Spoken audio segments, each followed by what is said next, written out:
Assalamualaikum warahmatullahi wabarakatuh dan salam sejahtera semua. Hari ini saya nak ajar bagaimana nak guna App Stonewall 2.0 untuk top up nombor anda yang mungkin nombor anda dah kena bar ke apa semua dan kena top up ya. Jadi login Stonewall 2.0 guna nombor IC anda dan juga biasa password. Kalau orang-orang yang baru-baru ni password dia 123456 lah ya. Okey, apa-apa hal boleh rujuk ke saya. Kalau kata keluar macam ni, walaupun ada balance ni ada banyak, tapi dia teruskan kredit expired 14/12. Jadi kalau katakan ni plan RM35, anda tekan top up sini ataupun dekat sini pun boleh tekan top up juga. Boleh tekan, just tekan top up sini. Alright, tekan top up dan pilih, katakan anda nak pilih 35, plan 35. Okey, jadi dia akan sambung pada FPX dan proceed to payment.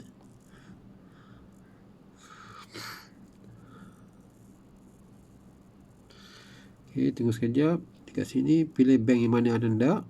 Katakan anda bank Maybank lah katakan. Okey, tekan pay to RM35. Okey, dan masukkan nombor username Maybank anda dan juga password Maybank lah, dan buat je seterusnya sampai habis. Jadi nanti top up 35 tu akan masuk ke dalam handphone anda ya. Okey, saya cancel dulu. Okey, alright. Lepas top up, kata kalau anda belum langgan lagi, anda boleh tekan subscribe. Katakan anda ada RM37, anda boleh subscribe kat sini. Pilih plan yang mana nak lah ya, macam ni. Bila duit dah masuk, pilih plan yang mana nak. Okey, ini untuk monthly, untuk daily, dan ini untuk roaming ya. Alright. Okey, semoga dapat membantu. Okey, apa-apa boleh WhatsApp saya atau call saya lah. Okey, Assalamualaikum warahmatullahi wabarakatuh.